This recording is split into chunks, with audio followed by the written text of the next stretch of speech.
Hey guys, happy Wednesday. So, more about China. On Monday I mostly just talked about traffic, which is a terribly interesting topic to everyone, but it was actually pretty cool to see how different even that aspect of culture is. So today let's talk about something that everyone knows about China, the Great Wall. It was fantastic to see.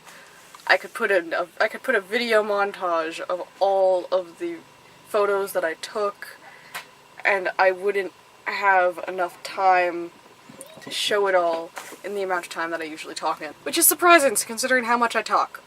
Pictures do not do it justice. Talking about it does not do it justice. If you ever have the chance to go and see the Great Wall, do it, because it is worth it. It is so fantastic to see. Everyone knows the whole Great Wall is the longest wall humanity's ever built, and blah blah blah blah blah, and all that stuff.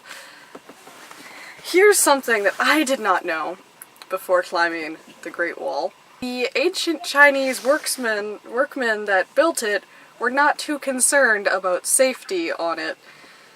The steps on the Great Wall are uneven in how big they are.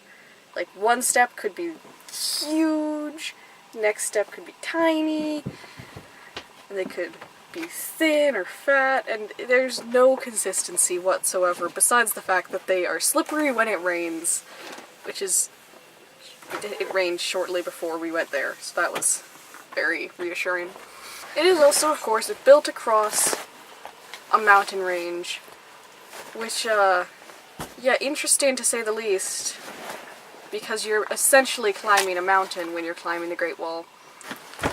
And then there's towers along the Great Wall where people would go for lookout, and there was these huge torches on top of the towers that people would light if they saw invaders.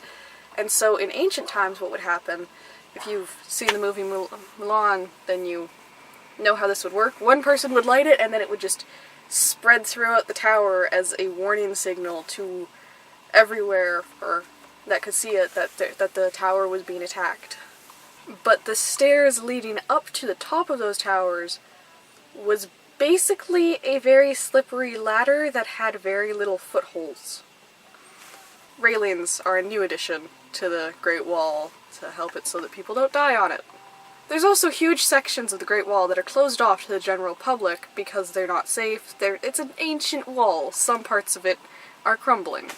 But the areas that you can get to are big enough to fill your day if you want to go for a hike in China. It's amazing. Actually, the lines leading into the Great Wall are probably enough to fill your day going into it if you get a bad time. My group got to skip lines for reasons that'll go into in another video, but the lines were pretty substantial. So while we were going to the Great Wall, we learned some interesting things about it. When it started, the plans were not for it to be so huge. It was less than a tenth of its size, I think, if I'm remembering it correctly. But it was not planned to be as huge as it was, but it's made multiple dynasties bankrupt in that they wanted to keep expanding it. If there's one thing I learned about China while there, it was that emperors didn't care about how much money they had, because they would spend it like an irresponsible teenager that just got a credit card and went to the mall. On that note, I will see you on Friday, I think? I'm losing track of how many videos I've recorded.